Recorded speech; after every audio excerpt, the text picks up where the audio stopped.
ପ୍ରଗତି କାମନା କରୁଛି। ଆପଣମାନେ ଜାଣିଛନ୍ତି ପୃଥିବୀ ବର୍ତ୍ତମାନ ଏକ ପ୍ରକାର ଚଳଚଞ୍ଚଳ ହେଉଛି।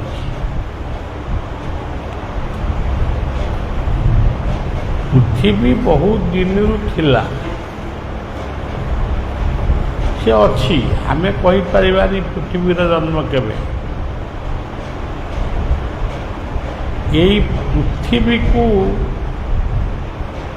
ରକ୍ଷା କରିବା ପାଇଁ ସେଇ ସର୍ବଶକ୍ତିମାନ ଭଗବାନ ଯାହାଙ୍କୁ ଆମେ କହୁଛୁ, ସେ ପୃଥିବୀର ରକ୍ଷା ପାଇଁ କେବଳ ମଣିଷମାନଙ୍କୁ ହିଁ ଦାୟିତ୍ୱ ଅର୍ପଣ କରିଥିଲେ।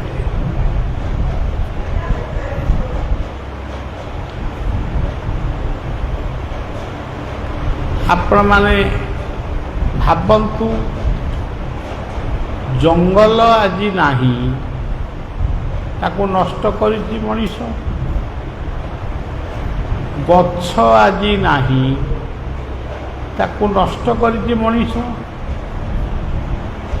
ଯେତେବେଳେ ଗଛ ଥିଲା, ପ୍ରଚୁର ଗଛ ଥିଲା, ଜଙ୍ଗଲ ମଧ୍ୟ ପ୍ରଚୁର ଥିଲା। ପାହାଡ଼ ପର୍ବତ ଆମ ଆଖିରେ ଯେତିକି ପଡ଼ିଛି, ଏଇ ଭାରତ ବର୍ଷରେ ହଉ କି ଅନ୍ୟାନ୍ୟ ଭାରତ ବାହାରେ ହଉ, ଆମେ ଯେମିତି ରୂପରେ ତାଙ୍କୁ ସବୁ ଦେଖିଥିଲୁ, ଆଜି ସେ ରୂପ ଆଉ ନାହିଁ।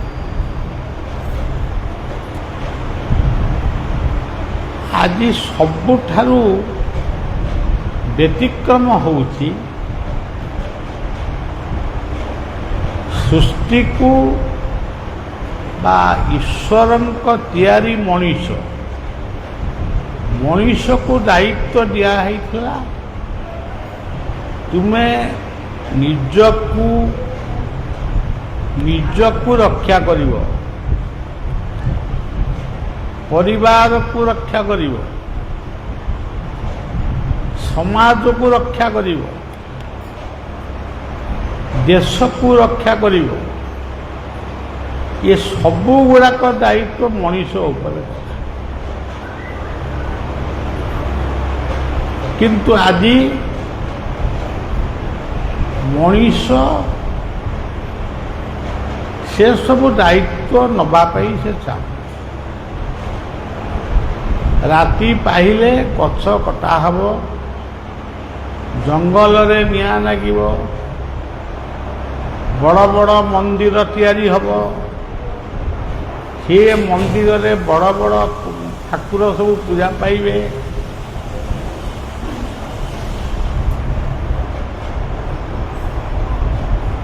ଏଇ ସବୁ କଥା ବର୍ତ୍ତମାନ ଆମ ଦେଶରେ ଚାଲିଛି। ପାରିବାରିକ ଜୀବନ ଇଏ ଗୋଟେ ସ୍ୱତନ୍ତ୍ର ଜୀବନ। ସନାତନ ହିନ୍ଦୁ ଧର୍ମ ହେଉଛି ଏକ ପାରିବାରିକ ସଂସ୍କୃତିର ପ୍ରତୀକ। ଆପଣ ଶିବ ମନ୍ଦିରକୁ ଯିବେ, ସେଠି ଦେଖିବେ ଶିବ, ପାର୍ବତୀ, ଗଣେଶ, କାର୍ତ୍ତିକ, ନନ୍ଦୀ, ଭୃଙ୍ଗୀ, ବୃଷଭ, ଏମିତି ଗୋଟେ ପରିବାର ସେଠି ଅଛି। ଯଦି ବିଷ୍ଣୁଙ୍କ ମନ୍ଦିରକୁ ଯିବେ, ସେଠି ମଧ୍ୟ ଆପଣ ଦେଖିବେ, ଧରନ୍ତୁ ଆମ ଜଗନ୍ନାଥଙ୍କ ମନ୍ଦିରକୁ ଗଲେ, ଆମେ ସେଠି କ'ଣ ଦେଖିବୁ? ସେଠି ବି ଦେଖିବୁ ଭାଇ, ଭଉଣୀ, ସୁଦର୍ଶନ ଚକ୍ର, ଗରୁଡ଼, ଲକ୍ଷ୍ମୀ, ଭୂଦେବୀ, ଶ୍ରୀଦେବୀ, ଏମିତି ଆମେ ଗୋଟେ ପରିବାର ଦେଖିବୁ। ଯେଉଁ ମନ୍ଦିରକୁ ଆପଣ ଯାଆନ୍ତୁ ସେ ମନ୍ଦିର ହେଉଛି ଗୋଟିଏ ପାରିବାରିକ ଜୀବନର ମନ୍ଦିର। କିନ୍ତୁ ସେଇ ଦୃଶ୍ୟଟାକୁ ଆମେ ଦେଖିକିରି ଆସିବା ପରେ ଆମ ଭିତରେ ସେଇ ପାରିବାରିକ ଜୀବନର କଥା ଆଉ ରହୁନି। ଆମେ ସମ୍ପୂର୍ଣ୍ଣ ଭାବରେ ପାରିବାରିକ ଜୀବନକୁ ବେଖାତିର କରୁଛୁ। ମଣିଷ ଯେତେବେଳେ ମରିଯାଏ ତାକୁ କିଛି ଲୋକ କାନ୍ଧରେ ନିଅନ୍ତି ଏବଂ ନିଜେ କୁହନ୍ତି ଆଉ ଅନ୍ୟମାନଙ୍କୁ ଶୁଣାନ୍ତି ଯେ ରାମ ନାମ ସତ୍ୟ है, କୃଷ୍ଣ ନାମ ସତ୍ୟ है, এই କଥା ଶୁଣାନ୍ତି। କିନ୍ତୁ ସେ ଶ୍ମଶାନରୁ ମୁର୍ଦାରକୁ ପୋଡ଼ି ସାରି ଘରେ ଆସି ପହଞ୍ଚିବା ପରେ ସିଏ ଭାବନା ଆଉ ମଣିଷ ଭିତରେ ରୁହେ। ସତ୍ୟ କିଏ ସେ ଆଦୌ ତାକୁ ସେ ଠିକ୍ ଭାବରେ ବୁଝେ।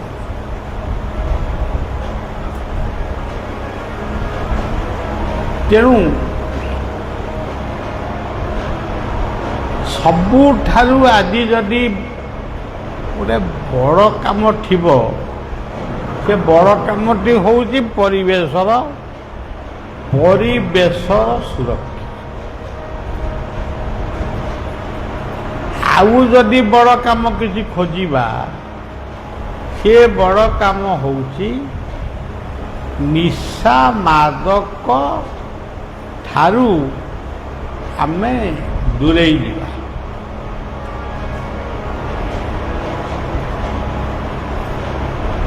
ଆଉ ଯଦି ବଡ଼ କାମ ଥାଏ ସେ ବଡ଼ କାମ ଭିତରେ ହେଉଛି ଯେଉଁମାନଙ୍କ ମାଧ୍ୟମରେ ଆମେ ଏ ସୃଷ୍ଟିରେ ଜନ୍ମ ହେଲେ, ଗୋଟେ ମଣିଷ ହେଲେ, ପାଠ ପଢ଼ିଲେ, ଚାକିରି କଲେ, ଘର କଲେ, କୋଠା କଲେ, ସବୁ କଲେ, କିନ୍ତୁ ପାରିବାରିକ ଜୀବନରେ ଯେଉଁମାନେ ପରିଶ୍ରମ କରି ଆମକୁ ଏତେ ବଡ଼ କଲେ କିନ୍ତୁ ଆମେ ସେମାନଙ୍କ ପାଇଁ ସାମାନ୍ୟ ମଧ୍ୟ ଚିନ୍ତା କରୁ। ଜମା ଚିନ୍ତା କରୁନୁ କହିଲେ ଭୁଲ ହେବ, କିନ୍ତୁ ଅଧିକାଂଶ ବ୍ୟକ୍ତି ଏଥିରୁ ଦୂରେଇ ଯାଉ। ତେଣୁ ସଜ୍ଜନ, ଶାନ୍ତି କେମିତି ଆପଣମାନେ ପାଇବେ? ଯେଉଁମାନେ ଜୀବନରେ ସତସଙ୍ଗ କରିନାହାନ୍ତି, ଯେଉଁମାନେ ଜୀବନରେ ପରର ଉପକାର କରିନାହାନ୍ତି, ଯେଉଁମାନେ ଜୀବନରେ ଅନ୍ୟର ଦୁଃଖରେ ଦୁଃଖୀ ହେଇନାହାନ୍ତି, ସେଠି ଶାନ୍ତି କୋଉଠି ମିଳିବ?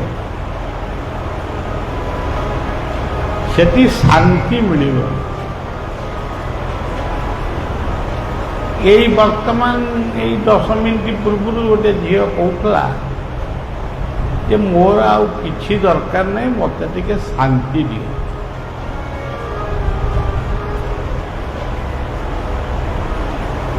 ଆମ ସନାତନ ଧର୍ମରେ ଆପଣ ଦେଖିବେ ବ୍ରାହ୍ମଣମାନେ ବହୁତ ମନ୍ତ୍ର ପଢ଼ନ୍ତି। ମନ୍ତ୍ର ପଢ଼ିବେ ଯେ ଏତେ ମନ୍ତ୍ର ଯେ ସେ ଗଲା ଗୋଟାଏ ଛୋଟିଆ ଗୋଟାଏ ପାହାଡ଼ ହେଇଯିବ। ସେ ମନ୍ତ୍ରକୁ ପଢ଼ି ସାରିଲା ପରେ ସେ ସେ ଗୋଟିଏ କଥା ଠାକୁରଙ୍କୁ ନିବେଦନ କରନ୍ତି, ମୁଁ ଏହି କାର୍ଯ୍ୟ ଶେଷ କଲି, ମୁଁ ତା ପରିବର୍ତ୍ତେ ଆପଣଙ୍କୁ ମାଗୁଛି ପୂର୍ଣ୍ଣମଦ ପୂର୍ଣ୍ଣମିଦଂ ପୂର୍ଣ୍ଣାତ ପୂର୍ଣ୍ଣମୁଦଚ୍ୟତେ ପୂର୍ଣ୍ଣସ୍ୟ ପୂର୍ଣ୍ଣମାଦାୟ ପୂର୍ଣ୍ଣମେବାବଶିଷ୍ୟତେ। ଓಂ ଶାନ୍ତି ଶାନ୍ତି ଶାନ୍ତି।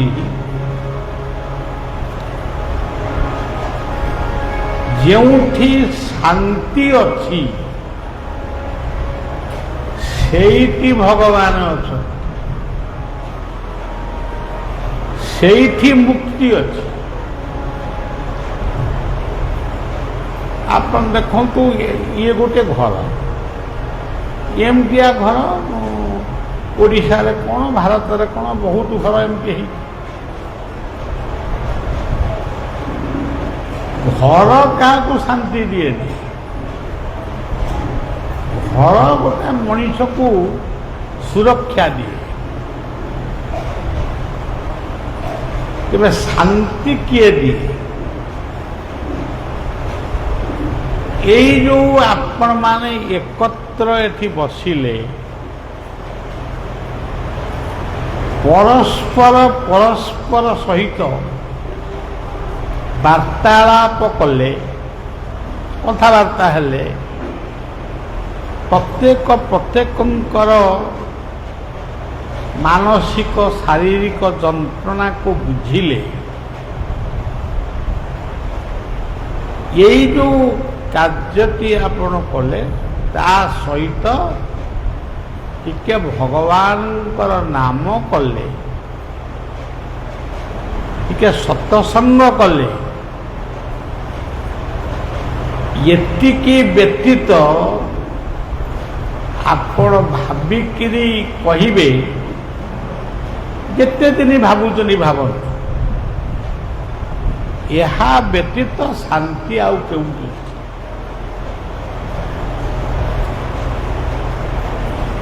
ଶାନ୍ତି ବଜାରରେ ନାହିଁ, ନିଶ୍ଚିନ୍ତ କୋଇଲି ବଜାରରେ ନାହିଁ, କି ସେ କଟକରେ ବି ନାହିଁ, ନା ଦିଲ୍ଲୀରେ ନାହିଁ, କି ବିଲାତରେ ନାହିଁ। ଶାନ୍ତି ଅଛି ମନରେ, ଶାନ୍ତି ଅଛି ପରିବାର ଭିତରେ।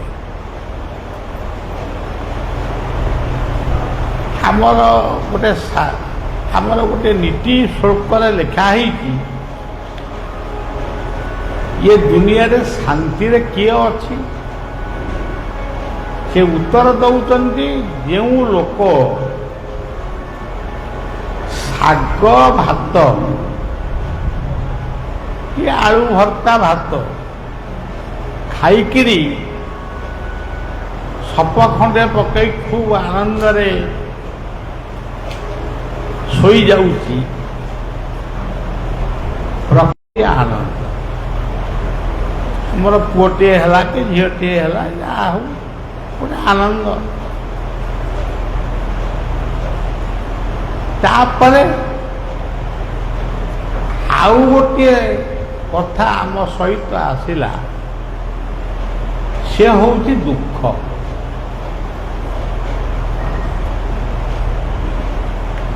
ସୁ ଆଉ ଖ, ଦୁ ଆଉ ଖ,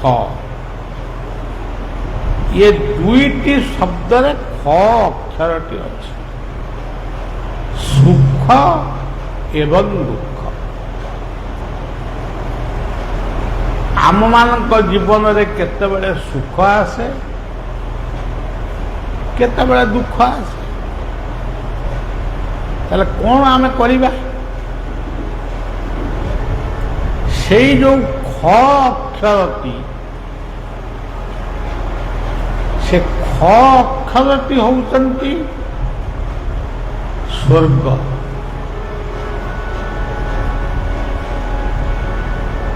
ये दुख को ଦୁଃଖ ସହିତ ଯିଏ ସଂଗ୍ରାମ କରିଛି, ସୁଖ ସହିତ ଯିଏ ସଂଗ୍ରାମ କରିଛି, ପ୍ରକୃତରେ ସେଇ ଲୋକଟି ଜାଣି ଶାନ୍ତିରେ ଅଛି। ଯୋଉଠି ଖ ନାହିଁ, ଆମର ଗୀତାରେ ଲେଖା ହେଇଛି ଭୂମିରା ପାନଲ ବାୟୁ ଖଂ ମନ ବୁଦ୍ଧିରେ ବଚ ଅହଙ୍କାରଂ ଇତି ଅନ୍ମେ ବିନା ପ୍ରକୃତି ରସ। ଆଜି ପୃଥିବୀର ମଣିଷମାନେ ବହୁ ବାହାସ୍ପଟ ମାରୁଛନ୍ତି, ଧ୍ୱଂସାସ୍ତ୍ର ତିଆରି କରୁଛନ୍ତି, ଗୋଟା ଗୋଟା ଦେଶକୁ ମଧ୍ୟ ଧ୍ୱଂସ କରିଦେବାର ସଂକଳ୍ପ ବି ନେଉଛନ୍ତି।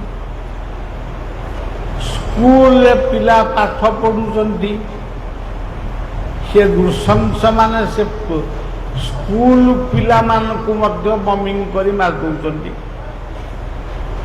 ଡାକ୍ତରଖାନାରେ ରୋଗୀ ଚିକିତ୍ସା ହେଉଛି, ତାଙ୍କୁ ମଧ୍ୟ ବମିଂ କରିକି ମାରିଦେଉଛନ୍ତି।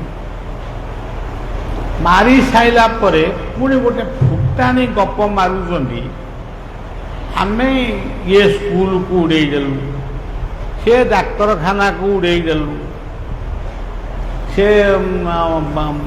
ପୋଲକୁ ଉଡ଼େଇ ଦେଲୁ।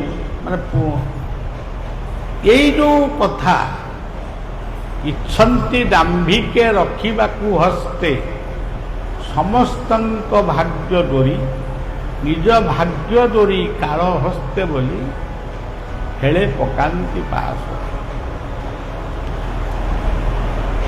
ଗୀତା ଆମକୁ ଶିଖେଇଛନ୍ତି ଦୁଃଖେ ସୁତ୍ ବିଘ୍ନ ମନା,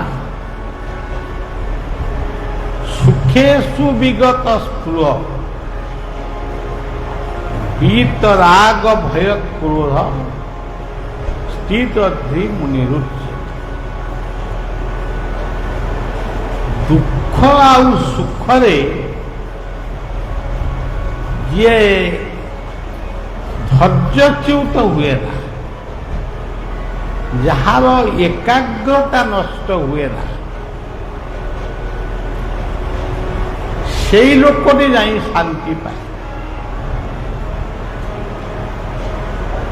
ଆଜି ଯେମିତି ଆମେ ଭାବୁଛୁ ଆମର ଗୋଟେ ବହୁତ ବଡ଼ ଦୁଃଖ ହେଲା, ଆମେ ଗୋଟେ ବୋତଲ ମଦ ପିଇ ଦେଇକି ଶୋଇପଡ଼ିଲେ ଆମର ଦୁଃଖ ଚାଲିଯିବ। କ'ଣ ସେଇଟା ପ୍ରକୃତରେ ଦୁଃଖ ଚାଲିଯାଏ? ଇଏ ସବୁ ହେଉଛି ମନମୁଖୀ ଶାସ୍ତ୍ର।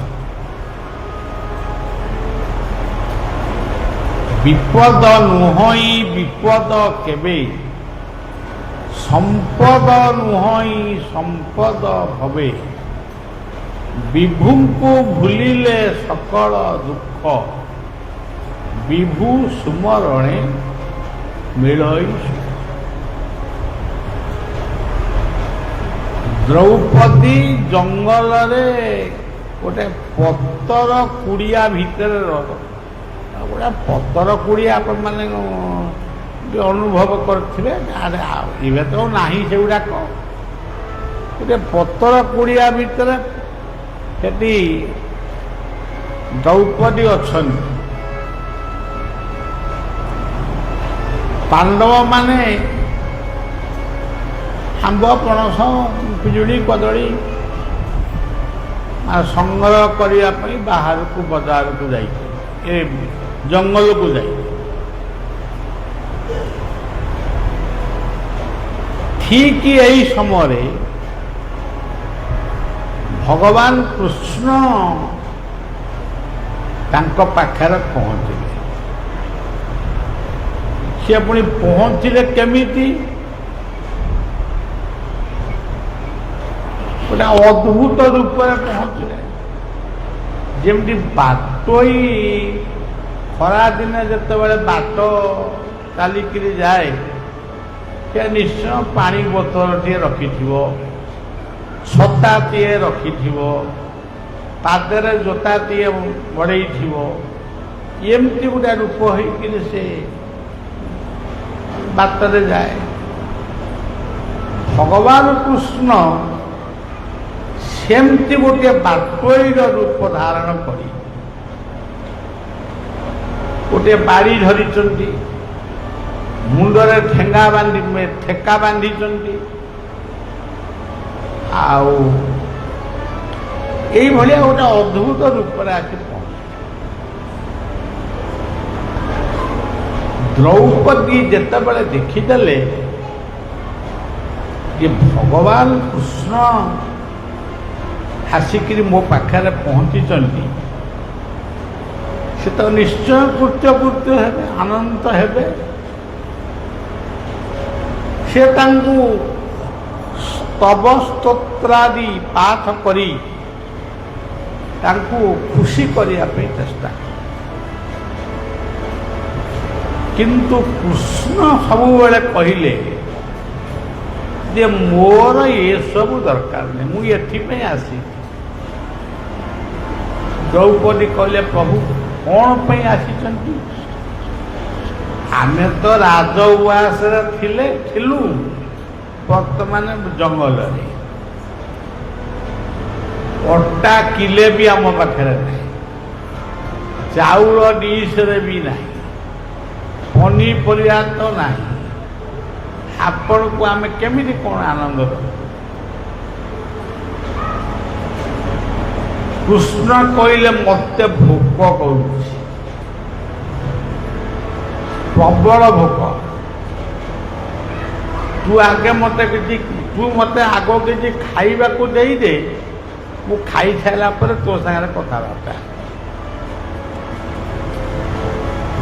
ଦ୍ରୌପଦୀ ଆହୁରି ଦୁଃଖରେ ଭାଙ୍ଗି ପଡ଼ିଲେ, ଆହୁରି ଦୁଃଖିତ। ଯେଉଁ ଘରେ ଚାଉଳ ନାହିଁ, ଡାଲି ନାହିଁ, ପରିବା ନାହିଁ, ଜିରା ନାହିଁ, ଲଙ୍କା ନାହିଁ, କିଛି ନାହିଁ, ସେ ଘରେ ମୁଁ କ'ଣ ତାଙ୍କୁ ଦେବି? ମୋ ପାଖରେ ଅଛି କ'ଣ ମୁଁ ଦେବି? ଦ୍ରୌପଦୀଙ୍କୁ କୃଷ୍ଣ ପଚାରୁଛନ୍ତି, ତମେ ହାଣ୍ଡି ଧୋଇ ସାରିଲଣି? ହାଣ୍ଡି ଆଜିକାଲି ହାଣ୍ଡିଟା ଆଉ କେଉଁ ଦେଖିବାକୁ ମିଳୁନି। ଏ ରାସ୍ତାରେ ସବୁ ମିଳୁଛି ମାଟି ହାଣ୍ଡି ମଟର, ମାଟି ହାଣ୍ଡି ଚାହା, ମାଟି ହାଣ୍ଡି ବିରିୟାନୀ, ଏ ଆଜିକାଲି ସବୁ ବଜାରରେ ସବୁ ମିଳୁଛି, କିନ୍ତୁ ଆମ ଘରେ ଗୋଟେ ହାଣ୍ଡି ନାହିଁ। ସିଏ କୃଷ୍ଣ କହୁଛନ୍ତି ତୁମେ ହାଣ୍ଡି ଧୋଇ ସାରିଲଣି? ନା ହଁ ମୁଁ ହାଣ୍ଡି ଧୋଇଛି, ହାଣ୍ଡି ଧୋଇକି ଯାଇ ଆଇଲି। ଆଉ ନା ଦେଖେଇଲ ସେ ହାଣ୍ଡିକି? କୃଷ୍ଣକୁ ଖାଲି ହାଣ୍ଡିଟା କ'ଣ ମୁଁ ଦେଖେଇବି? ତଥାପି ସେ ହାଣ୍ଡିଟିକି ନେଇକିରି ଗଲେ। ସେ ହାଣ୍ଡିଟି ସଫା ହେଇଯାଇଛି, ଗୋଟିଏ ଶାଗ ପତ୍ର ସେ ହାଣ୍ଡିରେ ଲାଗିଛି, ଆଉ ସବୁ ସଫା ହେଇଯାଇଛି। ଭଗବାନ କୃଷ୍ଣ ଅଛନ୍ତି, ଇଏ ସବୁ ଏଇଟା ହେଉଛି ଆମର ଭାବନାର କଥା। ସିଏ ହେଉଛନ୍ତି ପୂର୍ଣ୍ଣ ବ୍ରହ୍ମ, ପୂର୍ଣ୍ଣମଦଂ ପୂର୍ଣ୍ଣମିଦଂ ପୂର୍ଣ୍ଣାତ ପୂର୍ଣ୍ଣମୁଦଚ୍ୟତେ। ଜଗନ୍ନାଥଙ୍କ ପାଖରେ ଯେତେବେଳେ ଆପଣ ପହଞ୍ଚିବେ, ଗୋଟିଏ ଶ୍ଳୋକ ତାଙ୍କ ପାଇଁ ରଖିଥିବେ। ସେ ଶ୍ଳୋକଟି କ'ଣ? ପରଂ ବ୍ରହ୍ମ ପରଂ ଧାମ ପବିତ୍ରଂ ପରମଂ ଭବାତ୍ ପୁରୁଷଂ ଶାଶ୍ୱତଂ ଦିବ୍ୟଂ ମାଦିଦେବଂ ମଦଂ। ତେଣୁ ଇଏ ଯେତେବେଳେ ହାଣ୍ଡିଟିକି ଦେଖାଇଲେ, ସେ ହାଣ୍ଡି ଭିତରେ ଗୋଟେ ଶାଗ ଲାଗିଛି। ଭଗବାନ କୃଷ୍ଣ ସେ ଶାଗଟିକୁ ଟାଣି ଆଣିଲେ, ସେ ହାଣ୍ଡି ଦେହରୁ ଶାଗକୁ ନେଇ ଆଇଲେ। ସେ ଶାଗଟିକୁ ସେ ତାଙ୍କ ପାଟିରେ ପକେଇଲେ।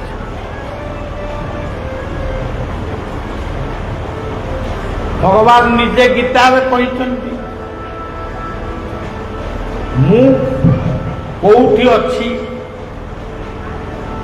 ତମେ ମତେ ମଠରେ ଖୋଜୁଛ, ମନ୍ଦିରରେ ଖୋଜୁଛ, ମସଜିଦରେ ଖୋଜୁଛ, ଚର୍ଚ୍ଚରେ ଖୋଜୁଛ, ସବୁଆଡ଼େ ଖୋଜୁଛ, କିନ୍ତୁ ମୁଁ ପ୍ରକୃତରେ କୋଉଠି ଅଛି ତମେ ଏପର୍ଯ୍ୟନ୍ତ କେହି ଜାଣିଲନି। ଅର୍ଜୁନ ପଚାରିଲେ, ଆପଣ ତାହେଲେ କୋଉଠି ଅଛନ୍ତି?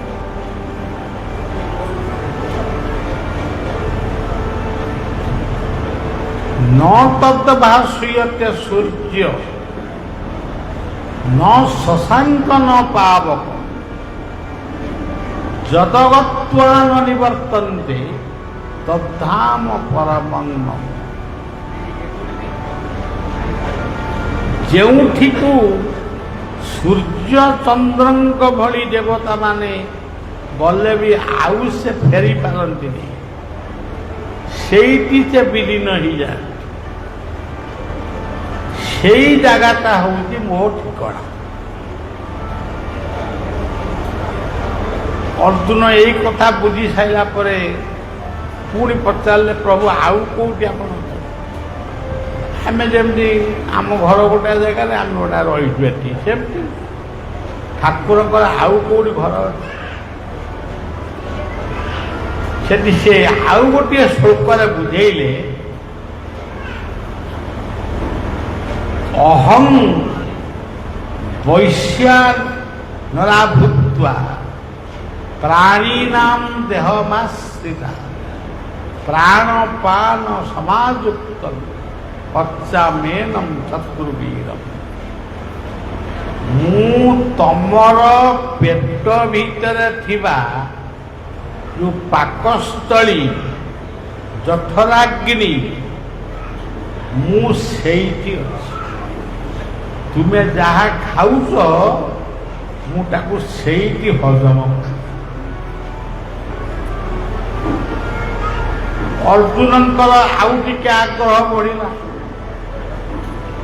କହିଲେ, ପ୍ରଭୁ ଆଉ କୋଉଠି ଆପଣ ଅଛନ୍ତି?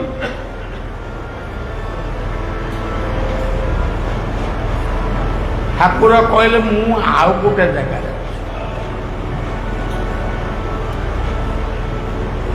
ସର୍ବସ୍ୟ ଚାହଂ ହୃଦି ସନ୍ନିବିଷ୍ଟୋ ମତ ଶ୍ରୁତିର୍ଜ୍ଞାନମପୋହନଂ ବେदैश्च ସର୍ବୈରହମେବ ବେଦାନ୍ତ କୃତ ବେଦ ବିଦେବତା। ମୁଁ ତୁମ ହୃଦୟରେ ଅଛି। ଏଇ ଯୋଉ ହୃଦୟଟା ତମ ପାଖରେ ଅଛି, ତମେ କହୁଛ ମୋ ହୃଦୟ, କିନ୍ତୁ ସେ ତମ ହୃଦୟ ନୁହେଁ, ସେଇଟା ହେଉଛି ମୋର ଗୋଟିଏ ଘର। ତମେ ତାକୁ କହୁଛ ମୋ ହୃଦୟ, କିନ୍ତୁ ସେ ହୃଦୟଟା ହେଉଛି ମୋ। ତାପରେ ବି ଅର୍ଜୁନ ପଚାରିଲେ, ପ୍ରଭୁ ଆଉ କୋଉଠି ଆପଣ ଅଛନ୍ତି? ଠାକୁର ଉତ୍ତର ଦଉଛନ୍ତି, ଈଶ୍ୱର ସର୍ବଭୂତାନାଂ ହୃଦେଶ୍ୱର୍ଜୁନ ତିଷ୍ଠତି ଭ୍ରାମୟାନ୍ ସର୍ବଭୂତାନି ଯନ୍ତରୁଦାନି ମାୟା। ମୁଁ ତମ ହୃଦୟ ଭିତରେ ଅଛି, ମାନେ ଅତି ନିକଟରେ। ତୁମେ ଯାହା କରୁଛ ମୁଁ ଜାଣୁଛି, ଯାହା କହୁଛ ମୁଁ ଜାଣୁଛି, ଯାହା ଭାବୁଛ ମୁଁ ଜାଣୁଛି, ଯାହା ଆଗକୁ କରିବ ସେ କଥା ବି ମୁଁ ଜାଣୁଛି। ତେଣୁ ତୁମେ କ'ଣ ତମ ହୃଦୟକୁ ଖୋଜୁଛ?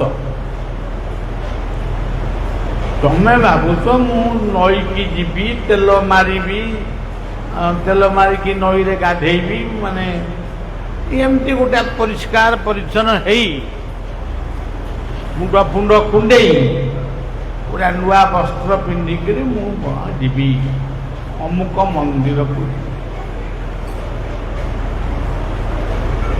ସିଏ ସେଇ ମନ୍ଦିରରେ କେବଳ ଆବଦ୍ଧ ନୁହନ୍ତି,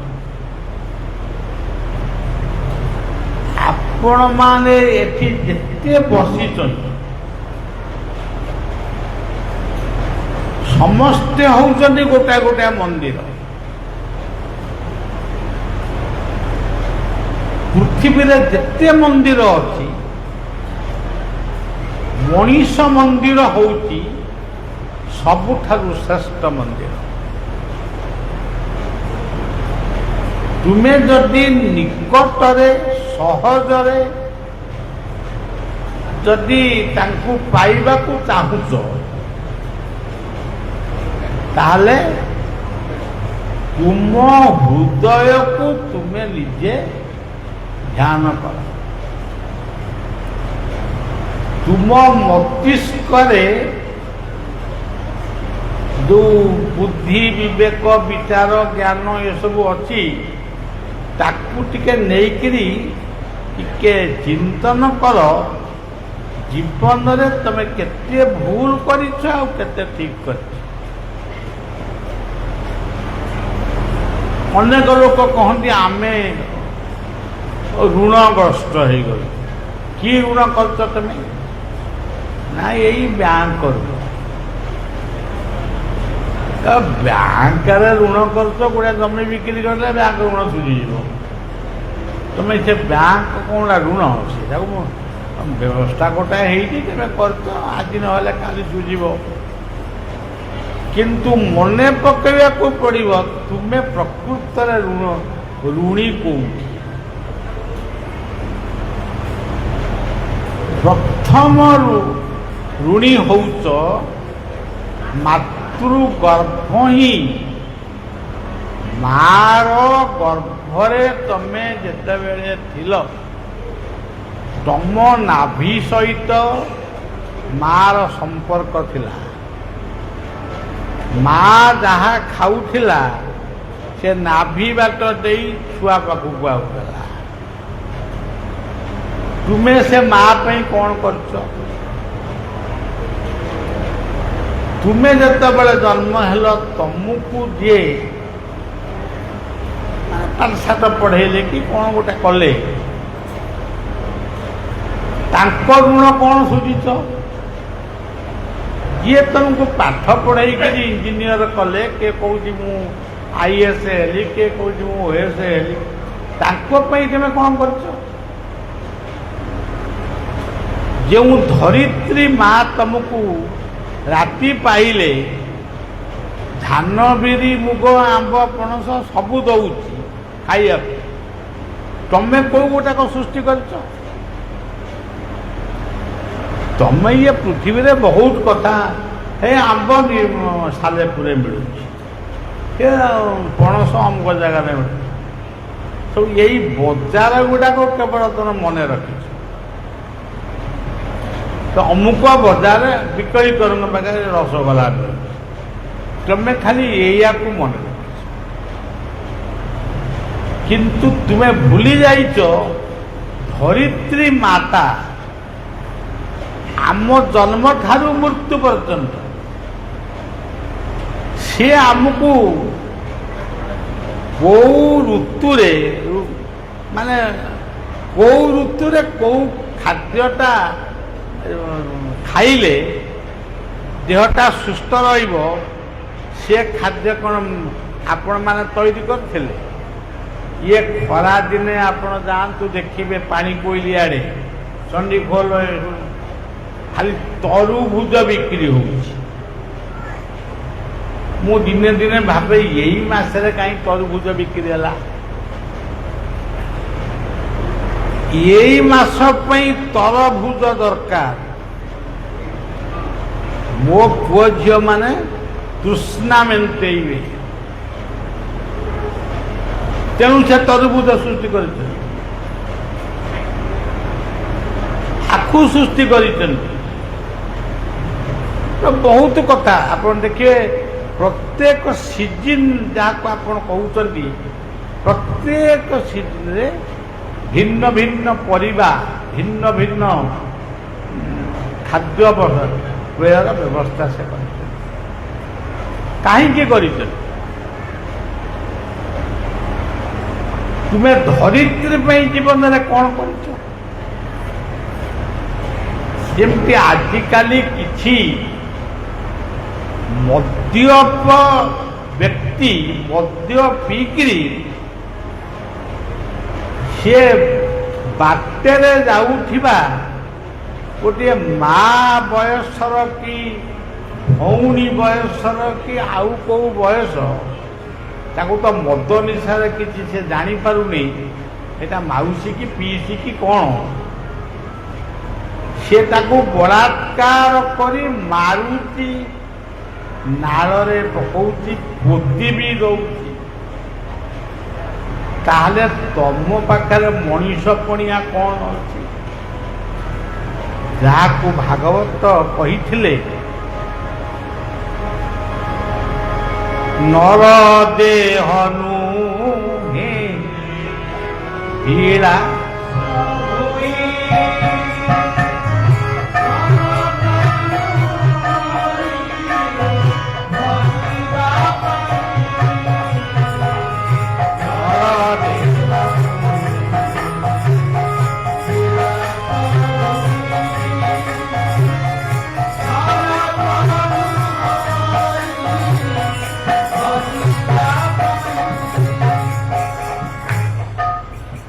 ତମେ କ'ଣ କେବଳ ସବୁ ମାନେ ଏମିତି ବାଳ କାଟିବ, ସେମିତି ପୋଷାକ ପିନ୍ଧିବ, ଏମିତି ମାନେ ହଲି ହଲିକିରି ଚାଲିବ, ଯେମିତି ଆଜିକାଲି ସବୁ ଚାଲୁଛନ୍ତି ରାସ୍ତାରେ।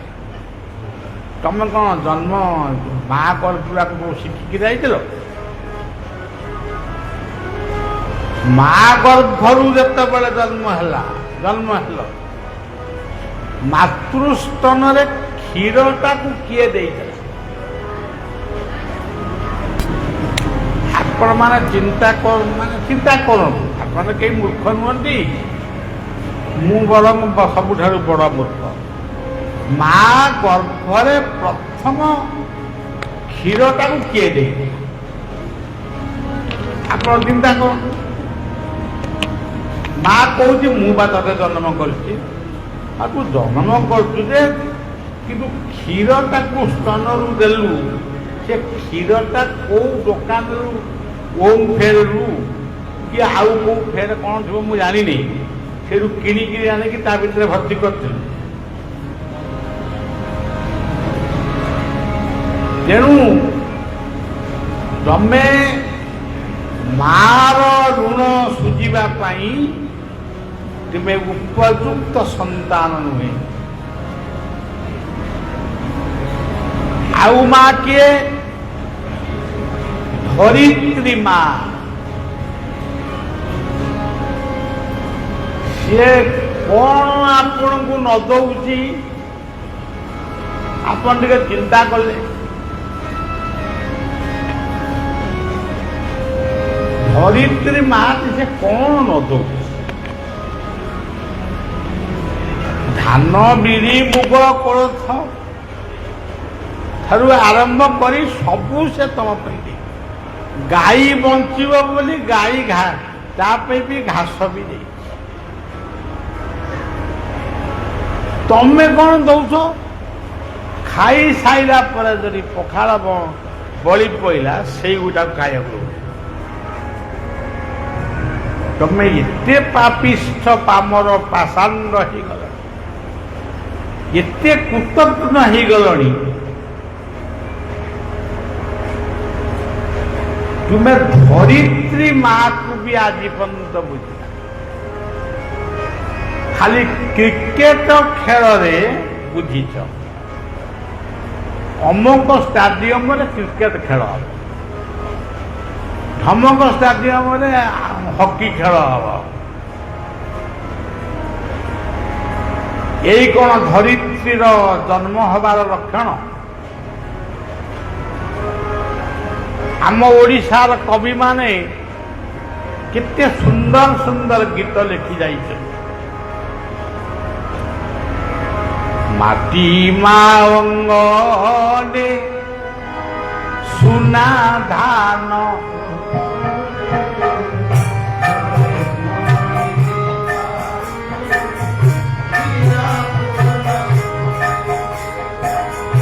ମାଟିମା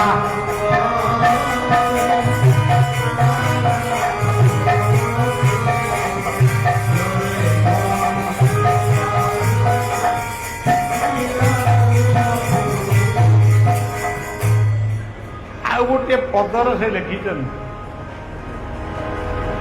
ଶରତେ ମୋ ମା ପିନ୍ଧେ ସଜ କଇଁ ହାର ଶିଶିରେ କୃଷକ ଆଣେ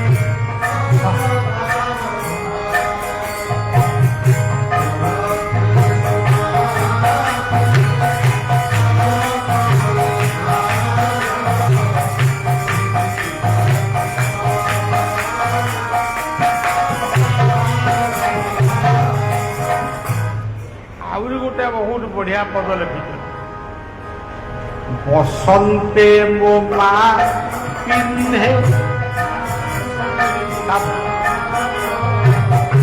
ସଭା ସୁନ୍ଦନାଥ ଭାଟୁଆ ବସନ୍ତେ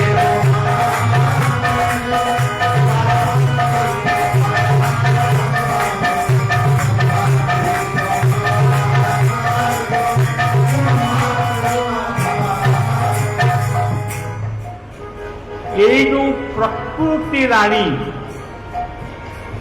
ଇଏ ପ୍ରକୃତି ରାଣୀର ଶୋଭାକୁ ନଷ୍ଟ କରିଛି କିଏ? ଆମେ ହିଁ ନଷ୍ଟ କରି।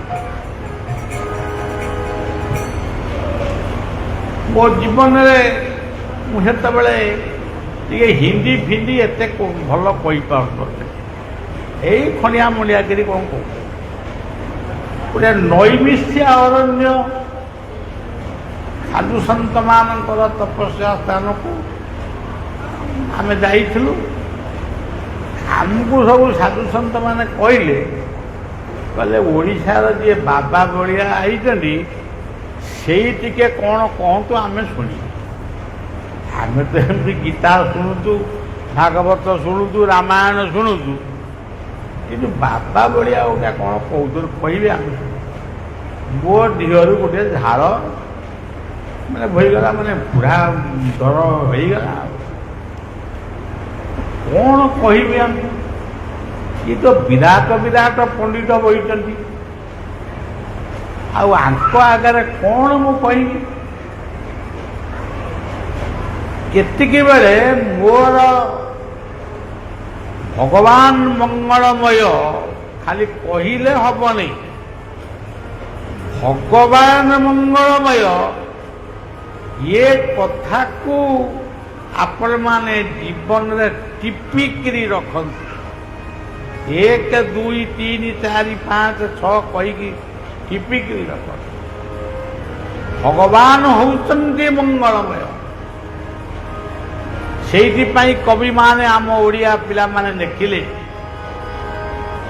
ମଙ୍ଗଳମୟ ତୁମରି ଜୀବ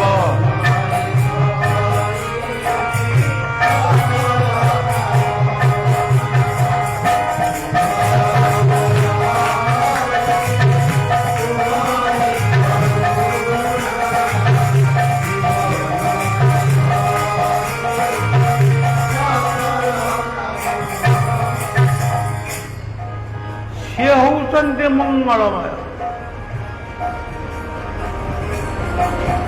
ଆଉ ମୁଁ ଗୋଟା ପାଗଳା କୁକୁର ମାଡ଼ି ଆଇଲା ମୁଁ ତାକୁ ଦିପାରେ ପକେଇକି ତାକୁ ମାରିଦେଲି ଏଇଗୁଡ଼ା ଗୋଟା ମଙ୍ଗଳମୟ କଥା ଏଇ ଗୋଟେ ଜଣେ ପଡ଼ିଗଲା ମୁଁ ତାକୁ ଉଠେଇଦେଲି ଏଇଗୁଡ଼ା ମଙ୍ଗଳ ଏଇ କାମଟା କରିଦେଇକି ଆଇଲ ବୋଲି ବାହାଦୁରୀ ବାସ ତେଣୁ ମଙ୍ଗଳମୟ ସକାଳୁ ତମେ ଆଗ ଉଠ ନା ସୂର୍ଯ୍ୟ ଆଗ ଉଠନ୍ତି ରାତି ପାଇଲାଣି ବୋଲି କିଏ ଆମକୁ ଜଣାଏ ଆଚ୍ଛା ସୂର୍ଯ୍ୟଙ୍କ କଥା ଛାଡ଼, ସେଗୁଡ଼ା ବହୁତ ବାଟରେ ଅଛନ୍ତି, ସେ ଆମେ ତାଙ୍କ କଥା। ଆଚ୍ଛା କୁକୁଡ଼ା ଭାଡ଼ିରେ ଆପଣ କୁକୁଡ଼ା ରଖିଛନ୍ତି? ଆପଣମାନେ ଭାବନ୍ତୁ କୁକୁଡ଼ା ଆଗ ଉଠେ ନା ମଣିଷ ଆଗେ ଉଠେ? ଖାଲି ଏତିକି ଭାବନ୍ତୁ। ଆମର ତ ବାବୁମାନେ ସବୁବେଳେ ଇଂରାଜୀରେ କଥାବାର୍ତ୍ତା କରୁଛନ୍ତି, ମୁଁ ବି ଇଂରାଜୀ କିଛି ଶିଖିଛି ବି କହିପାରିବି, କିନ୍ତୁ ଏଠି କୌଣସି କଥାଟା କହିବାକୁ ମୁଁ ଆଇଛି, ତାକୁ ଲୋକ କ'ଣ କହୁଛନ୍ତି? କୁକୁଡ଼ା ବୋବଉଛି ରାତି, ଜାତି ପାହିଗଲା କୁକୁଡ଼ା ବୋବଉଛି, ସେ ହେଉଛି ବ୍ରାହ୍ମ ମୁହୂର୍ତ୍ତ ହେଲାଣି। ସେ ଘରର ଲୋକଯାକ ଏମିତି ଖାଇ ପିଇ କାହିଁ ଶୋଇଛ, ଉଠ।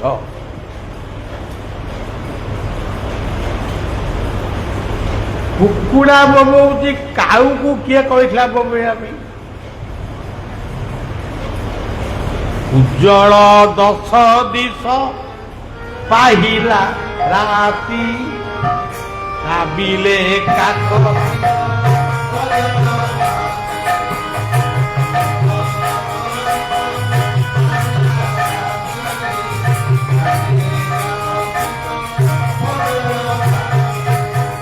লুচিলে গোটি গোটি আকাশে তারা, পূর্ব দিগুধ আলোক।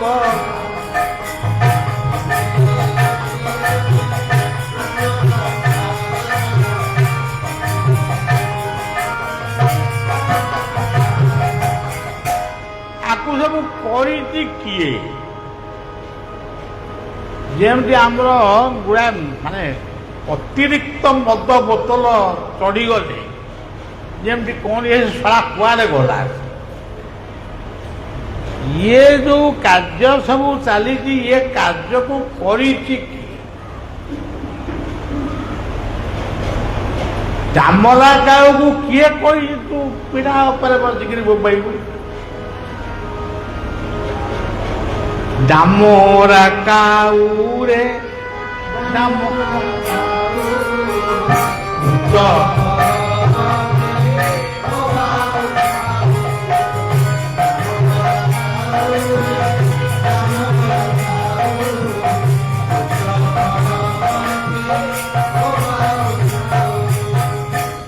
ସେ କାହା ପାଇଁ ବୋବାଏ?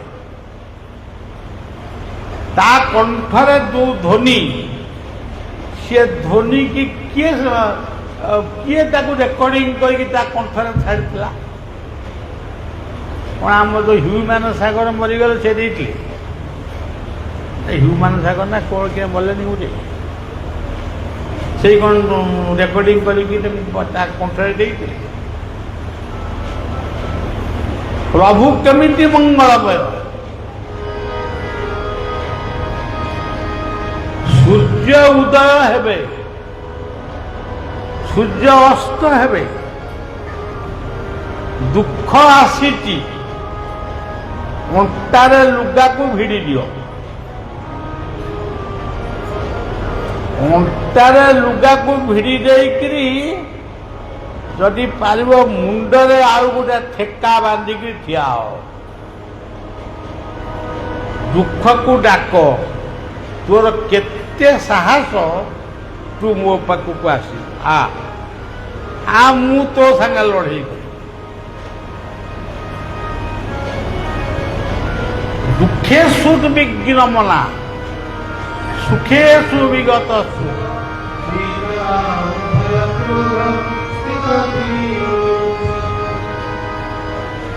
ତେଣୁ ଏଇ ଯୋଉ କଥା ଆପଣମାନେ ତ ବହୁତ କଥା କହିଲେ ତ ବେଶୀ ସମୟ ହେଇଯିବ। ଗାଈ ଗୁହାଳେ ଆପଣ ବାନ୍ଧିଛନ୍ତି, ବନ୍ୟା ଆଇଲା କିମ୍ବା ବାତ୍ୟା ଆସିଲା, ଗାଈ ତାର ବନ୍ଧା ହେଇଛି, ହଠାତ୍ ଗାଈ ବୋବେଇଲା। ସେଇଠୁ କୃଷକ ଜାଣିବ ଯେ ବନ୍ୟା ଛାଡ଼ିବ। ପବନ ମେଘ କମିବ। ଗୋଟେ କାଉର ଯଦି ଏତେ ଗୁଣ ଅଛି, ତେବେ ଆମେ ମଣିଷ ଆମ ଭିତରେ କୋଉ ଗୁଣଟା କ'ଣ ଅଛି? ସବୁ ଗୁଣ ଅଛି, କିନ୍ତୁ ଆମେ କୋଉ ଗୁଣକୁ ଖର୍ଚ୍ଚ କରିବୁ ନାହିଁ।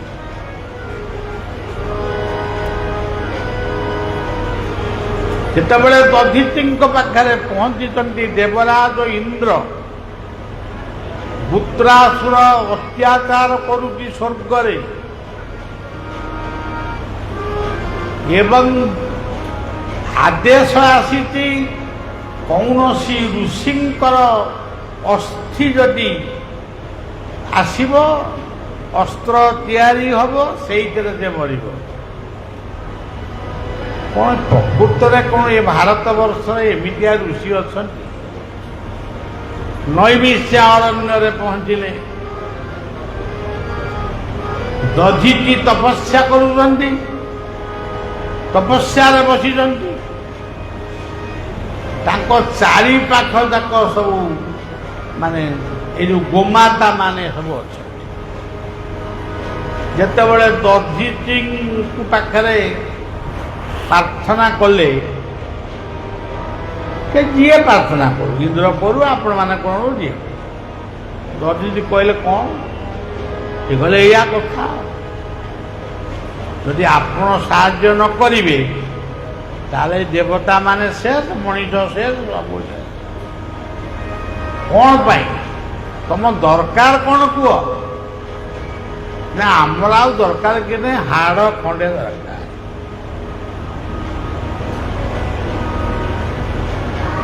ସାଙ୍ଗେ ସାଙ୍ଗେ ଗାଈମାନଙ୍କୁ, ଗୋମାତା ମାନଙ୍କୁ ଆହ୍ୱାନ ଦେଲେ, ଦେହରେ ମାନେ ଯୋଉ ଗାଈ ଖାଇବା ଜିନିଷ କି ତେଲ କି କ'ଣ ସେତେବେଳେ ଥିଲା, ଆମେ ତ ସେ ଯୁଗର ଲୋକ। ଗାଈ ଆସିଲା, 5-6ଟା ଖଣ୍ଡେ ଗାଈ ଆଇଥିବେ, ଜିଭ ନଗେଇକିରି ସବୁ ତାଙ୍କ ଚମ ଉପରୁ ଯୋଉଗୁଡ଼ାକ ଥିଲା, ଯୋଉ ଲଉଣୀ ଫଉଣୀ ଯୋଉ ଖାଦ୍ୟ ଥିଲା, ତାକୁ ସବୁ ଖାଇଲା। ଖାଇସାରିଲା ପରେ ଆଉ କ'ଣ ରହିଲା?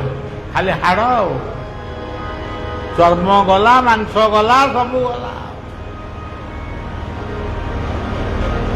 ଦଧିଚି କହୁଛନ୍ତି, ହେ ଦେବରାଜ ଇନ୍ଦ୍ର, କେଉଁ ହାଡ଼ଟି ତମର ବର୍ତ୍ତମାନ ଦରକାର, ଶୀଘ୍ର ନିଅ।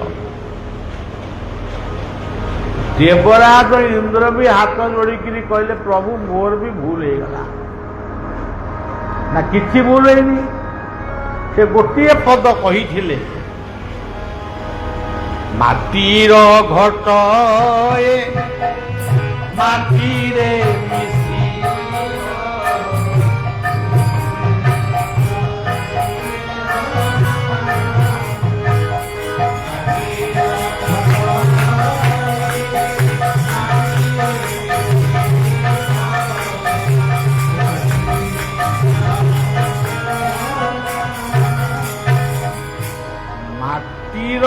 ଘଟ ଏ ମାଟିରେ ମିଶିବ ନାହିଁ, ଏଥିରେ ସନ୍ଦେହ। ପର ଉପକାରେ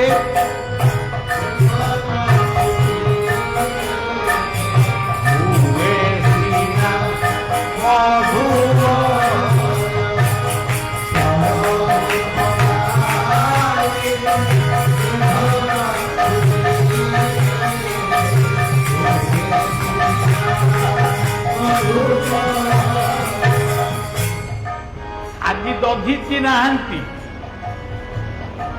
ବୃତ୍ରାସୁର କିନ୍ତୁ ଅଛି। ଆପଣମାନେ ବୃତ୍ରାସୁରଙ୍କୁ ଦେଖୁଛନ୍ତି ଯେ ଜାଣିପାରୁନାହାନ୍ତି। ଆପଣ ଏଇ ଖରା ଦିନେ ବୃତ୍ରାସୁର ମାନଙ୍କୁ ଦେଖୁଛନ୍ତି, କିନ୍ତୁ ଟିକେ ଚିହ୍ନି ପାରୁନାହାନ୍ତି। ଆଉ ସେ ବୃତ୍ରାସୁର କିଏ? ଏଇ ଯୋଉ ଖଣ୍ଡିଆ ଭୂତ, ଯାହାକୁ ଆପଣମାନେ କହନ୍ତି ଟର୍ନାଡୋ। ଏବେ ଆମ ଓଡ଼ିଶାରେ 2-3ଟା ଖଣ୍ଡିଆ ଭୂତ ମାନେ ପୋଖରୀ ପୋଖରୀ ଶୁଖେଇ ଗାଡ଼ି ଫାଡ଼ି ଓଲଟେଇକି ଗଲେ। ଆଜି ବି ବୃତ୍ରାସୁର ବଞ୍ଚିଛି, ତାକୁ ମାରିବ କିଏ?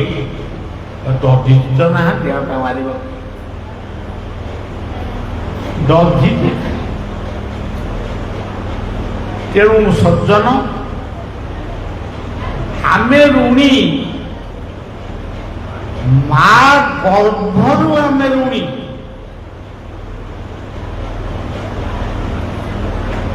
ମା ଗର୍ଭରୁ ମା କୋଳକୁ ଆସିଛି, ମା କୋଳରୁ ଧରିତ୍ରୀ ଉପରେ ବିଛଣା ପକେଇ ଦେଇଥିଲା କିଏ? ତମେ ଯେତେବେଳେ ହଗି ବୁଝିକିରି ଗଡୁଥିଲ ତାକୁ ସଫା କରିଥିଲା କିଏ? ତମେ ଯେତେବେଳେ କାନ୍ଦୁଥିଲ ତମକୁ ଖାଇବାକୁ ଦଉଥିଲା କିଏ? ତମେ ଯେତେବେଳେ ସ୍କୁଲକୁ ଯାଉନଥିଲ ତମକୁ ଜବରଦସ୍ତି ନଉଥିଲା କିଏ?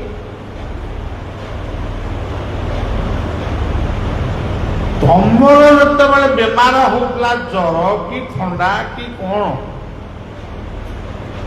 ଠାକୁରଙ୍କ ପାଖରେ ବ୍ରତ କରିଥିଲା କି? ଜାଗର ବ୍ରତ, ସେ ଅମୁକ ବ୍ରତ କିଏ କରେ?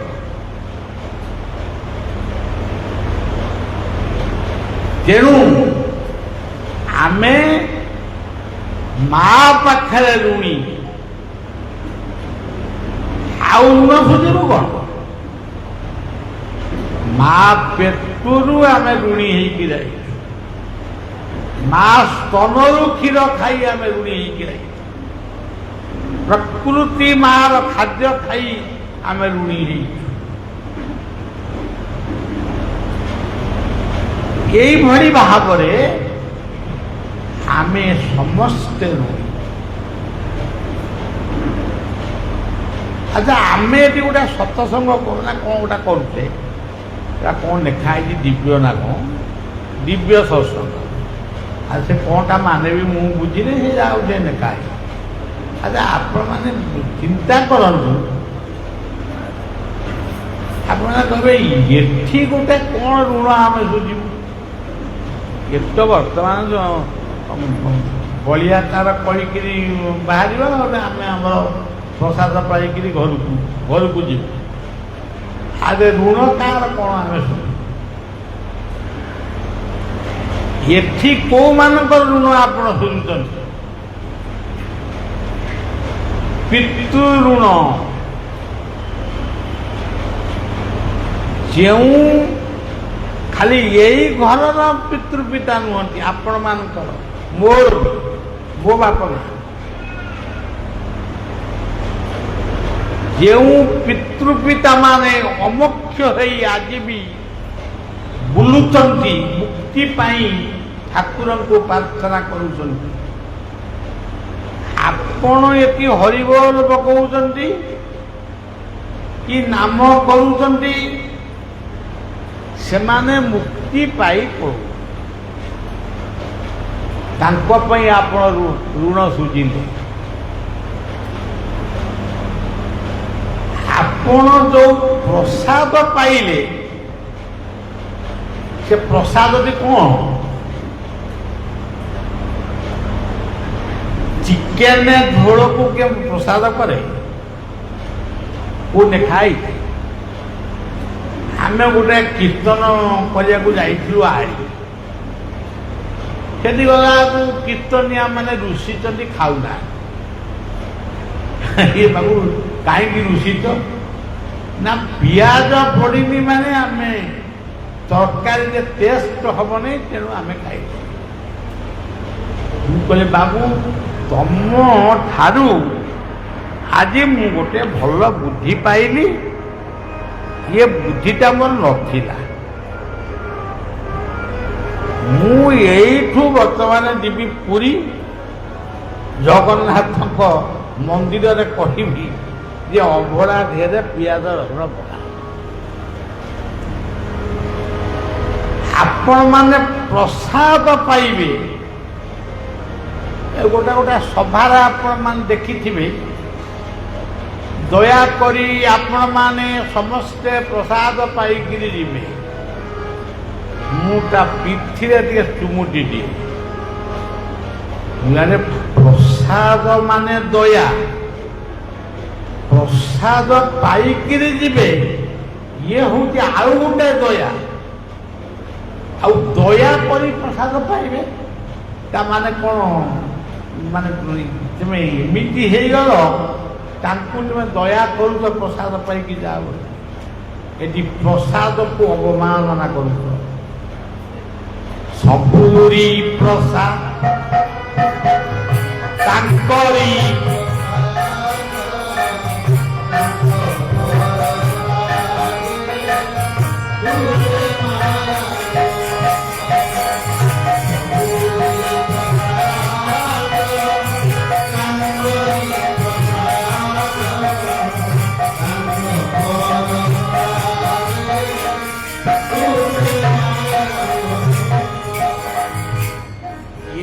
केनाल बंधटा आज भी साक्षी अच्छे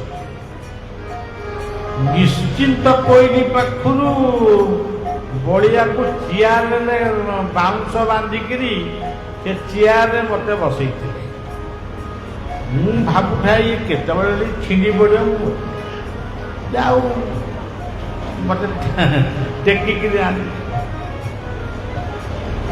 शह शह कीर्तनिया माने से कौन भर एत गोटे श्रद्धा आसला मत कि डाकी हरिबोल रुड़ी पकई सब नहीं आइले बेलून भी उठाए मुझे देखुए अरे बेलून भी किन अच्छा आम एत बात आसलु खाई कौथे गोटे साइकल किंतु बसिली गोटे सिंहासन आपिल गोटे अनुष्ठान है यही घर राजू बाबू आउ आपिल अनेक जो मान चली गले दीप बाबू मोटा पाटे पशुनि कह तेणु ये सब देवनना ये सब थे अच्छा मत गोटे तार सेटा कौन कहती तार त्रिपाल ना कौन कौन हाँ तारपल से गोटा एमती पकई गोटा खट पकई मुझे बसे शुए सब करे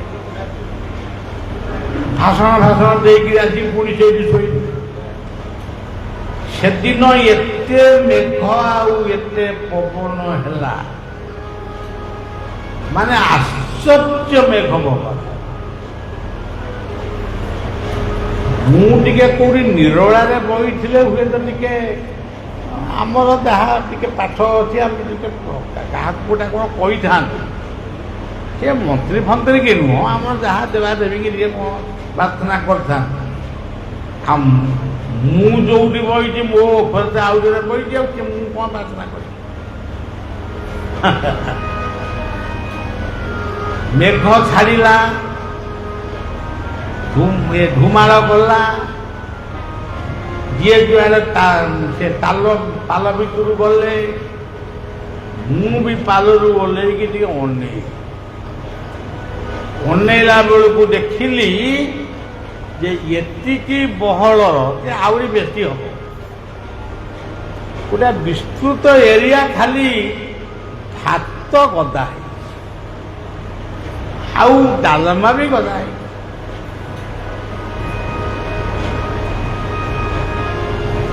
मुझे देखिकी मोर आगे गोटे मन भर आसला मोर निजर कर्तापणिया साधन पणिया मत एमती नहीं आइले एमती आमर कीर्तन है एमती आमको फूलमाला देले ये कथा गुड़ाक सबू मत विश्व बढ़िया लगे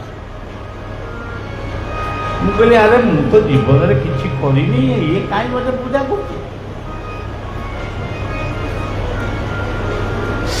राति पुणी आउ गोटे साइकल साइकल मत चढ़ी आसे मु चढ़ी थी मत वर्षे कि 1.5 वर्ष कटे ତା ଦେହରେ 20 ଥର ଖଣ୍ଡେ ଖଣ୍ଡିଆ ବି ହେଇଥିଲି, କିନ୍ତୁ ମୁଁ ଚଢ଼ିଥିଲି। ମୁଁ ଆଉ କିଛି ମୁଁ ଚଢ଼ିନି ଗାଡ଼ି ଘୋଡ଼ା। ମୁଁ ଗୋଟିଏ ସ୍ଥାନ ନିର୍ବାଚନ କଲି ଏଇ କଟକ ଭିତରେ। ମୁଁ କହିଲି ମୁଁ ଏଇ ଖରା ଦିନେ ପାଣି ଭାତ ୟାକୁ ସବୁ କିଛି ମୁଁ ଖାଇବି ନାହିଁ। ମୁଁ ଏଇଠି ମୁଁ ଟିକେ ପ୍ରାର୍ଥନା କରିବି।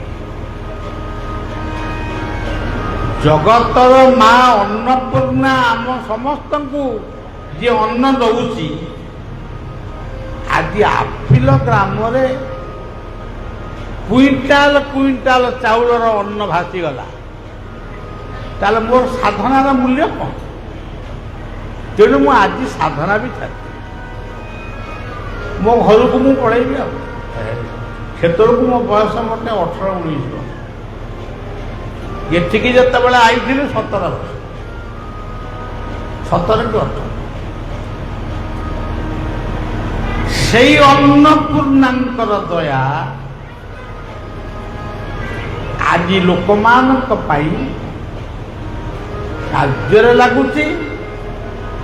ଲୋକ ବି ବେଳେ ବେଳେ ଖୁମ୍ବ ଆଳୁ ବୁଝିକିରି କହନ୍ତି ଯେ ବାବା ବଳିଆପାରା ହେଉଛନ୍ତି ଅନ୍ନପୂର୍ଣ୍ଣା ସାଧକ। ମୋର ମୁଁ ଅନ୍ନପୂର୍ଣ୍ଣା ସାଧକ କଲି, ତମର କ'ଣ ଗଲା? ତମେ ଖାଇଛ, ତମ ପେଟ ପୁରୁଛି କି ନାହିଁ? ନା ହଁ ପେଟ ପୁରୁଛି। ତମର ତ ପେଟ ପୁରିଲା, ମୁଁ ଅନ୍ନପୂର୍ଣ୍ଣା ସାଧନା କଲି, ତମର କ'ଣ ଗଲା? ତେଣୁ କେତେ ଭୂତ, କେତେ ପ୍ରେତ, କେତେ ତନ୍ତ୍ର, କେତେ ଅପରାଧ, କେତେ ଯନ୍ତ୍ରଣା, ଏଇ ଯୋଉ ଆପଣମାନେ ଗୋଟେ ଘର ଭିତରେ ସତ୍ସଙ୍ଗ କରୁଛନ୍ତି, ଆପଣ ଭାବିବେ ନାହିଁ ଯେ ସେ ରାଜୁବାବୁଙ୍କ ଘରେ ଆମେ ସତ୍ସଙ୍ଗ କରୁଛୁ।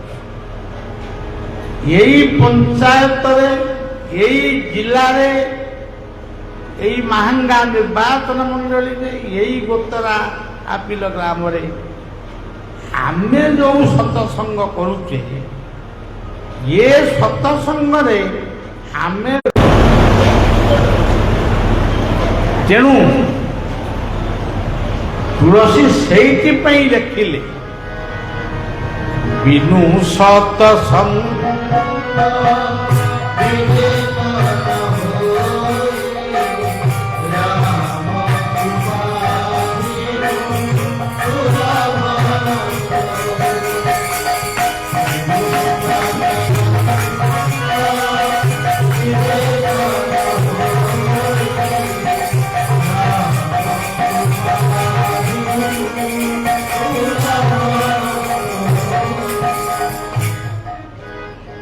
ଜୀବନରେ ଯଦି କ'ଣ ଗୋଟେ ଜୀବନରେ କରିବାକୁ ଚାହୁଁଛ,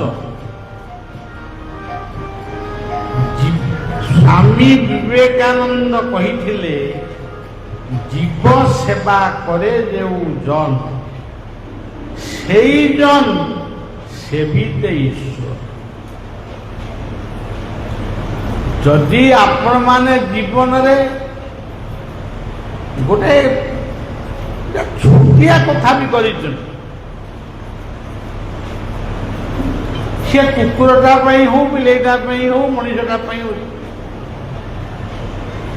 ତାହେଲେ ଜୀବନର ସମସ୍ତ ଅପରାଧ ଖଣ୍ଡିତ ହବ ଏମିତି ନୁହେଁ।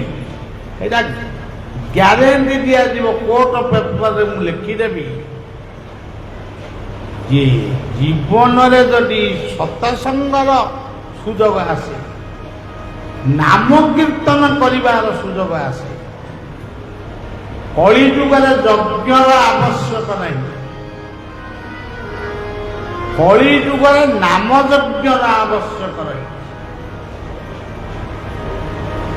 ତେଣୁ ଯେଉଁମାନେ ଯଜ୍ଞ କରୁଛନ୍ତି ସେ କରନ୍ତୁ, ସେଟା କିଛି ମନା ନାହିଁ, କିନ୍ତୁ ନାମକୁ ଗୁରୁତ୍ୱ ଦିଆହେଇଛି।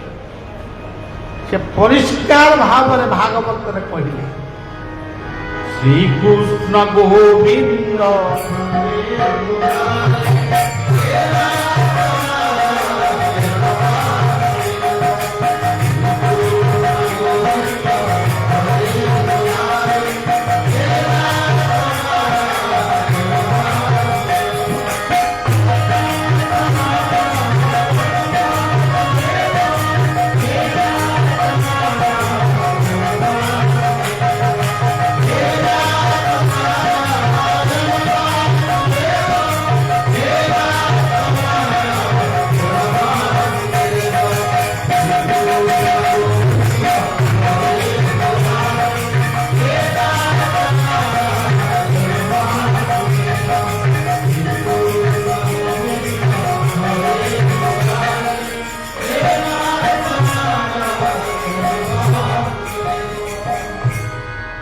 ये कलिजुगर श्रेष्ठ नाम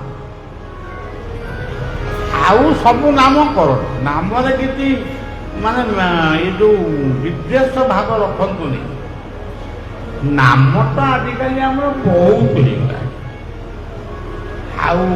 क्या कौन कहवा कौ नामटा भल कौ नामटा मंद एवं आम आमर जहाँ शिखीचु कहलु श्रीकृष्ण गोविंद हरे मुरारी हे नाथ नारायण दास तेणु भागवत परिष्कार भाव में आंगुठी देखी आमको कहले मो नाम श्रवण कीर्तने श्रद्धा उपजे जार मने श्रद्धा न थाई अंतर्गते केवल लौकिकर मते लज्जा संकोच दूर करी नाचिब उन्मत आय परम शास्त्र भागवत अभ्यास करुथिब नित्य तर्क पाषांड शास्त्र जेते अभ्यास न करिबे तेणु आपण माने यही जो किछि मुहूर्त यही आपण माने निजको किछि समय पाई समर्पण करी ये कौन छोटिया कथा ये कौन गोटे 10-15 टंकार मूल्यर कथा यहाँ हूँ अमूल्य आपको आप मूल्य करें आम जाइलु गोटे सत्संग कलु जी अनाबना खना जी कहले किंतु सत्संग कलु यही कथाटा गोटे छोटिया कथा कोटि कोटि टंका सहित माने समान कले मध्य से केबे हेले समान हेई पारिब नाही से कहते दंडे निमिषे क्षणे लेसे जिए बा थाओ जेउ देशे उचे पढ़िब मोर नाम शुभिब सकल आजिर दुनिया रे सब ठेला पेला हेगिरी सी ता हाथ को पेलुटी सी ता हाथ को पेलुटी माने ये पेला पेली है सब दीक्षा नौ पेला पेली ही दुख दीक्षा कौन नौ युगुड़ा की कथा ये जी दीक्षा नब से नब तुम कहीं पेलुच तेणु आज यही हूँ वर्तमान आम सनातन धर्मर जदि कलंक किसी थाए आमे ही तार कलंक तमिलनाडुर विरोधी दल नेता एसेम्बली भितर बसी मुख्यमंत्री आगे सी कहूँ आमे मिलीमिशी काम करवा माने एते मेलापी लोकटी से आम मिलीमिशी काम करवा किंतु सनातन धर्म को ସନାତନ ଧର୍ମକୁ ମୂଳୋତ୍ପାଟନ କରି। ମୁଁ ଥରେ ଶୁଣିଥିଲି, ମୁଁ ଗୋଟିଏ ଚିଠି ଦେଇଥିଲି, ତା ଉତ୍ତର କିଛି ଆଇଲାନି। ଏଥରକ ଯେତେବେଳେ ଚିଠି ଦେଲି, ମୁଁ ଲେଖିଦେଇଛି ଉତ୍ତର ଅପେକ୍ଷାରେ ରହିଲି। ଯଦି ଉତ୍ତର ନ ପାଇବି ମୁଁ ଆପଣଙ୍କ କ୍ୱାର୍ଟର ପର୍ଯ୍ୟନ୍ତ ଯିବି।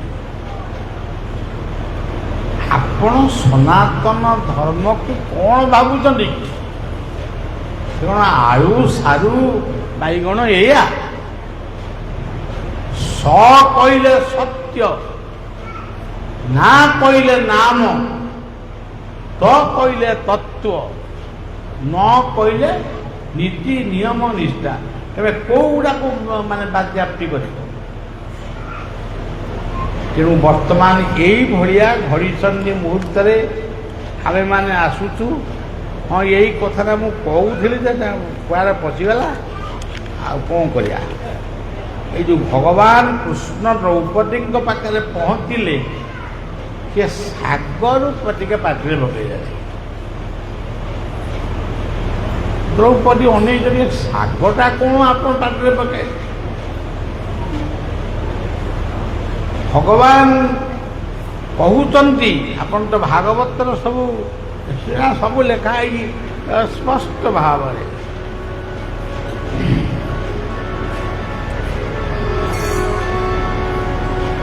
ଯା ନାମ ହବ ଜଳେ ହେରା, ଯା ନାମ ହବ ଜଳେ କରୁଣା କଟାକ୍ଷ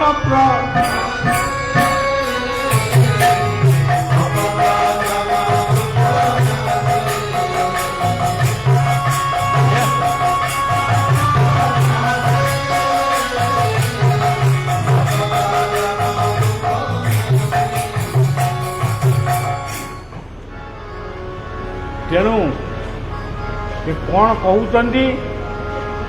ବଢ଼ିଆ କଥା। ଦ୍ରୌପଦୀ କହୁଛନ୍ତି, ପ୍ରଭୁ ଦୁର୍ବାସା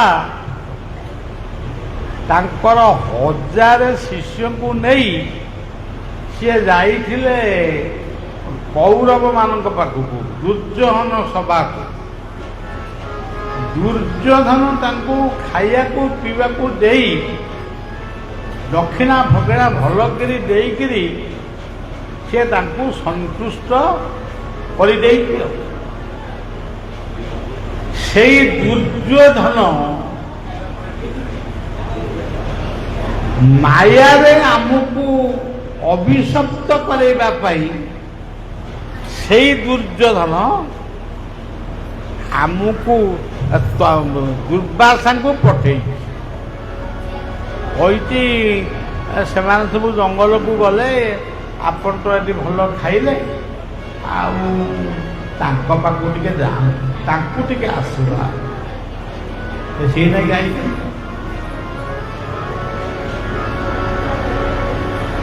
ଯା ମାୟା ଦେବେ ଅଗୋଚର,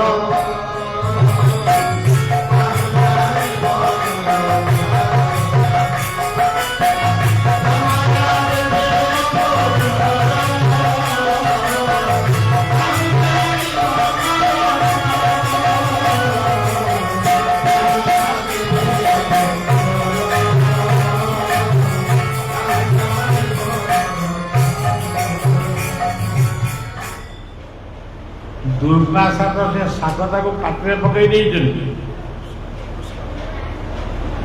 ଭୀମ ଅର୍ଜୁନ ଇତ୍ୟାଦି ଯାଇକରି ଫଳ ତୋଳିବା ପାଇଁ ଦୁର୍ବାସା ଗୋଟିଏ ଝରଣାରେ ପଶିକିରି ଗାଧଉଛନ୍ତି।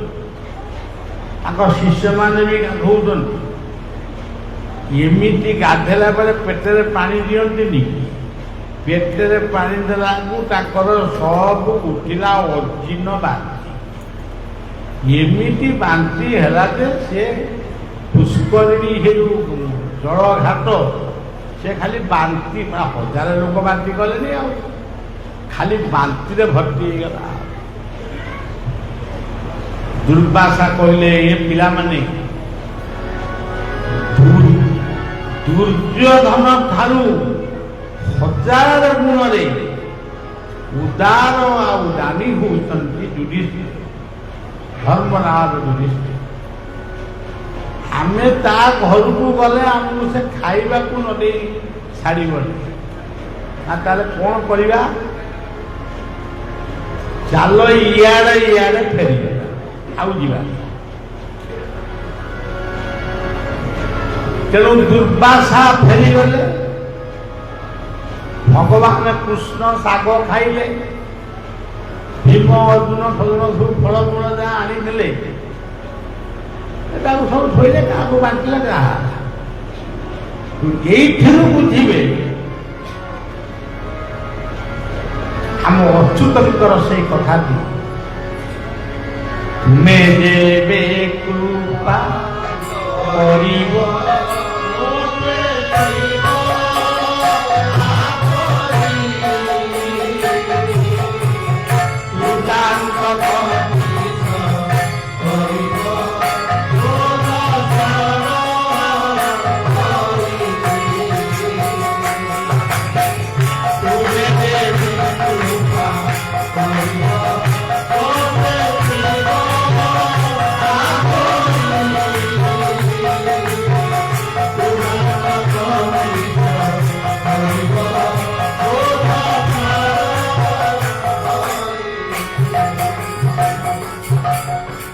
পাণ্ডবন্তু তুমি রখিল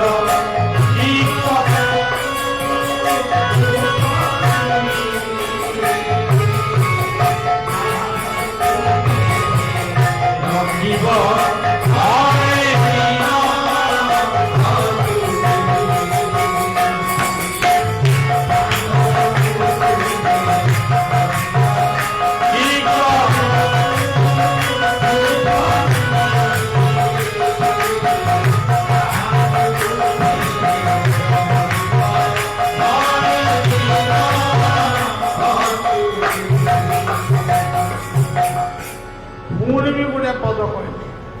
ତୁମେ ଯେବେ କୃପା କରିବ ଓରେ ଶିବ ଆଧୋଇ ତୁଲାନ୍ତ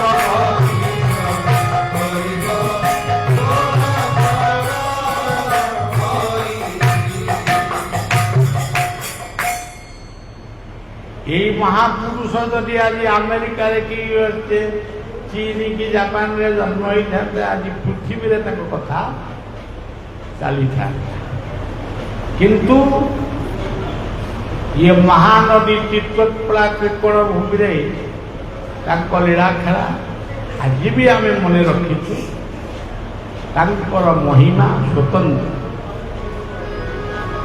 से जहा कही जाइछंती आमे बंधाए ताकू ठीक भाव न बुझी ताकू जहा माने ता व्याख्या गोटे कर लोक को खाली डर किंतु तांकर प्रत्येक कथा होची तत्वभित्तिक कथा। तेणु से महापुरुष मान को आमे कौन कहवा केवल डाकू तमें आस तुम राज्य तुम्हें निवा आम द्वारा ये हम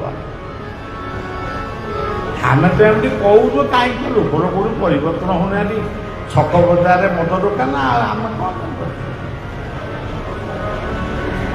तेणु सज्जन से गोटे भल गोटे बढ़िया पद कही विषयार सरे मजी साधु संग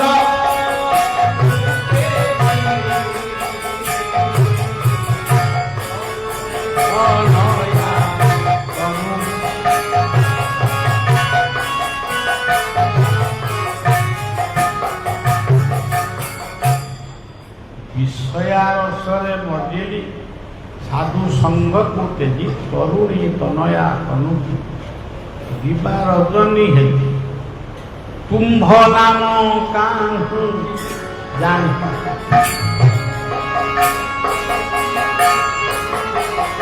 କୁମ୍ଭ ନାମ ଜାଣି ଜୀବନ ପ୍ରକୃତି ମୋଟେ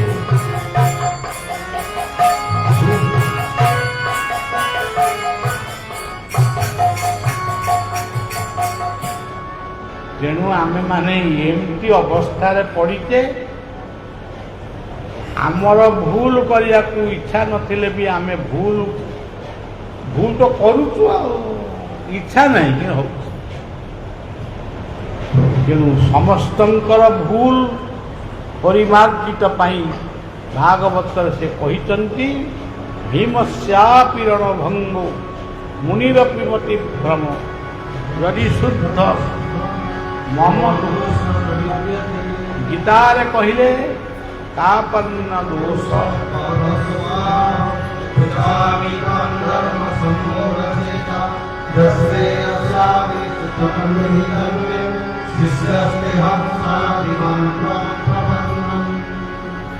ସଜ୍ଜନ ଆଉ ଏତିକି ମୁଁ ଆସିଲି ଏଇ ଜାଗାଟାକୁ କ'ଣ କହୁଥିଲି 30-32 ବର୍ଷ ପରେ ଆଉ 30-32 ବର୍ଷ ପରେ କ'ଣ ମୁଁ ଥିବି?